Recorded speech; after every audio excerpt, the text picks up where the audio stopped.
Hello friends, कैसे हैं आप लोग। तो आज हम आपको बताने वाले हैं कि क्यूब रूट निकालना कभी कभी क्या होता है, काफ़ी हमें मुश्किल लगता है या फिर याद नहीं होता है। बहुत सारे लोगों को याद हो जाता है, बहुत सारे लोगों को नहीं याद होता है। तो इसमें करना क्या है, बिल्कुल इजी तरीके से मैं आपको बताने वाली हूँ क्यूब रूट कैसे निकालेंगे।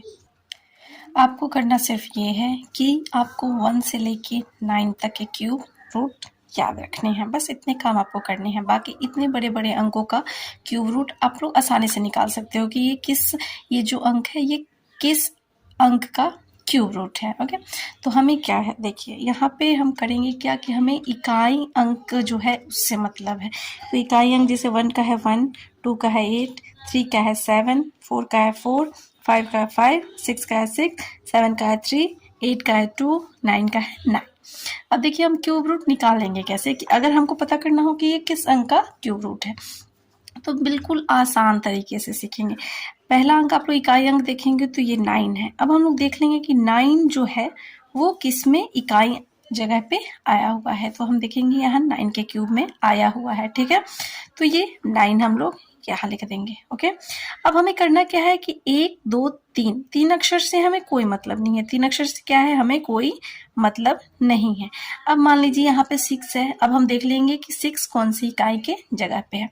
तो 6 हम लोग देखेंगे तो यहाँ पे है, यानी कि 6 यहाँ पे है। तो हम लोग यहाँ पे क्या करेंगे, अब देखिए 6 जो है, तो हमने यहाँ पे 9 के जो देखेंगे तो इकाई के जगह पे हमने 9 कर लिया। ठीक है, अब हम मान लीजिए 1 2 3 अंक से हमें कोई मतलब नहीं है। तो हम करेंगे क्या है, यहाँ पे 6 है तो हम देखेंगे कौन से रूट में जो है वो 3 किसके किसके बीच में आया हुआ है। तो आप देखोगे 1 और 8 के बीच में 6 आता है।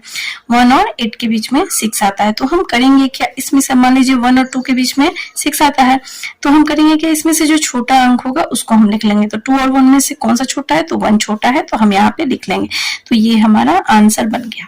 अगर मान लीजिए हमें इसका करना हो तो यहाँ पे देखेंगे तो इकाई की जगह पे कौन सा अंक है, 6 है।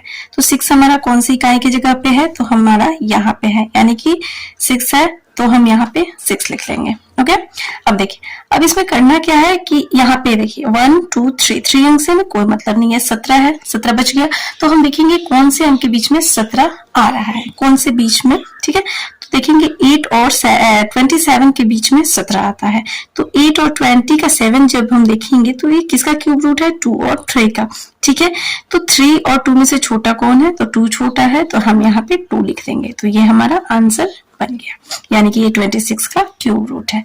अगर मान लीजिए हमें इतने का निकालना हो, है ना, तो हम देखेंगे 8 है, इकाई अंक पे 8 है। तो 8 किस पे है भाई, 2 पे है। तो हम यहाँ पे क्या करेंगे, यहाँ पे 8 लिख देंगे। ठीक है, अब देखिए उसके बाद 1 2 3 अंक से हमें कोई मतलब नहीं है। यहाँ पे है 74। तो 74 हम लोग देखेंगे किस में आ रहा है, तो 64 और 125 के बीच में आएगा। तो ये किसका क्यूब रूट है, 4 का क्यूब रूट 64 और 5 का क्यूब रूट 125 है। इन्हीं के बीच में हमारा कितना आता है, 74 आता है। तो इनमें से कम कौन सा है, तो 4 कम है। तो हम लोग यहाँ पे 4 लिख देंगे। ये हमारा आंसर बन के रेडी हो गया। अगर मान लीजिए हमें इसका करना हो, भाई इसमें अंक भी ज्यादा है, तो हम इसमें करेंगे क्या, अगर मान लीजिए इकाई अंक पे कितना है, 4 है। तो 4 किसका होता है, 4 क्यूब। तो यहाँ पे 4 लिख देंगे। ओके, अब यहाँ पे 1 2 3 अंक से हमें कोई मतलब नहीं। 157 हो गया। तो 157 किसके बीच में आता है, तो देखेंगे तो 125 और 216 के बीच में 157 आता है। अब 5 का क्यूब रूट कितना, 125। 6 का क्यूब रूट कितना हो गया, 216। तो इसी के बीच में आता है 157। तो 157 में हम करेंगे क्या, यहाँ पे जो कम होगा 6 और 5 में कम कौन सा है, तो हम 5 ले लेंगे। तो यहाँ पे 5 आंसर हो जाएगा, है ना। तो ये हमारा आंसर आ गया बिल्कुल आसान तरीके से। अगर मान लीजिए आपको प्रूफ भी देखना है तो प्रूफ तो दिखाना तो बनता है। तो भाई तो हम क्या करेंगे, मान लीजिए हमें पहला का ही चेक करना हो तो 19 है, राइट।